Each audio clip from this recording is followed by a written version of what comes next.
When conservative parties pitch to their voters that they're going to be tightening the belts of public servants, usually they pitch themselves as cutting the salaries of big politicians and big bureaucrats. But what I will show you here today is that the conservatives primarily increased the salaries of the biggest bureaucrats and the biggest politicians, while cutting the services that you rely on and cutting the pay of nurses, teachers, and other frontline professionals who our government actually relies on to function, unlike conservative politicians who don't do anything of value. So the first thing that we're going to be looking at is, so this is something that the conservatives tried to blame on the liberals, even though, as you can see from the date right here, October 16th, 2019, this is a year and a half into their tenure. So you can't, the conservatives had torn apart a number of other things that the liberals had tried to build. And now suddenly they want us to believe that oh no, we can't touch this big bureaucrat's salary because the liberals put that in place. We would never tear apart something that the liberals are doing. It's obviously disingenuous, right? They just wanted to pay the top guys, the top bureaucrats, more money. Because honestly, those are the only government servants who are likely or dumb enough to vote for them. Because once you're at the top of the system, every time that the government gets cut, you get a chunk of money. Don't believe me? Let's take a quick look. So right here, top bureaucrats in Ontario. It mentions that the minimum salary jump was 14% on people who were already earning $205,000 in 2016, and that was the minimum salary in 2016. So, the new rules that the Ford government is bringing in ties compensation to performance. And then the statement goes on to say, no additional funding is being provided and costs will be managed within existing allocations. This ensures that any compensation adjustments are more than offset by efficiencies and savings. Well, efficiencies and savings means cuts to services you rely on, and compensation adjustments means bonuses to that bureaucrat for cutting your services.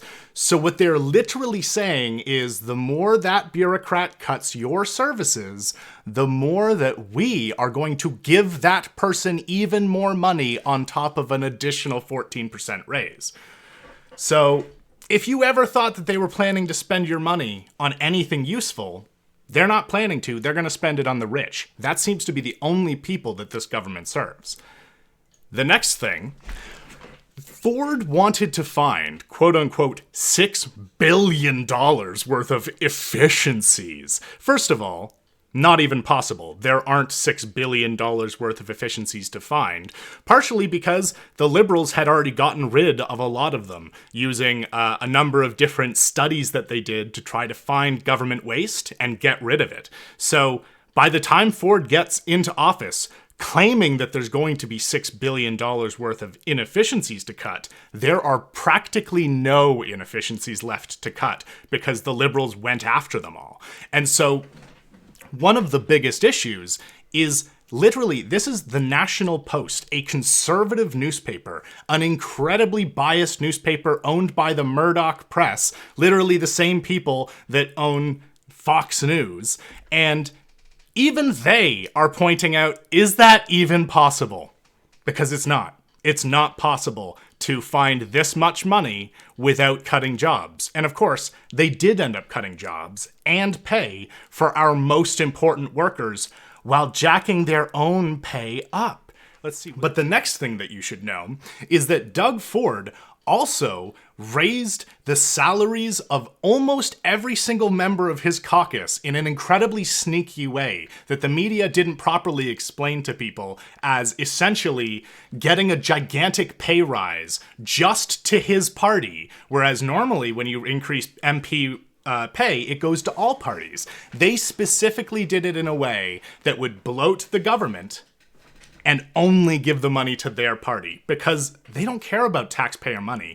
To them, you are literally just a piggy bank to steal from, And because they have no intentions with government. They just want to claim government's bad. They just want to claim that government's inefficient so that we can sell it off to the private sector. That's the real reason why they're doing all this. They want government to fail so that they can argue that, oh, my private sector buddies, my cronies, they're going to be the ones who are going to save us from all the inefficiencies, cough, cough, that we created. It's absolutely ridiculous. So they bloat government by a huge margin. They give $16,000 raises to 13 people just for being parliamentary assistants, and they expanded the cabinet by 33%. So there's now even more people getting the inflated cabinet member's salary, which I believe that they say some point in this article that it's around 160,000. So these are some of the most highly paid public servants we have, getting a massive percent increase in their pay.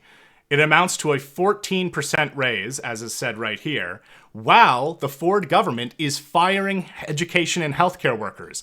And then, just a few years later, in the midst of a pandemic, when suddenly we don't have enough healthcare workers, they have kept the capping of the nurses' pay at 1%. They never increased it past 1%. And so we are currently having a huge problem actually attracting nurses. But I'm going to get into that in a second, because the one thing that I wanted to point out, the NDP actually did the calculations, and what they found was, so if you add up all of the different giveaways that the Conservatives gave to the politician class, there are only 6 out of 76 PC MPPs who were not earning an extra paycheck on top of their 6-figure MPP pay.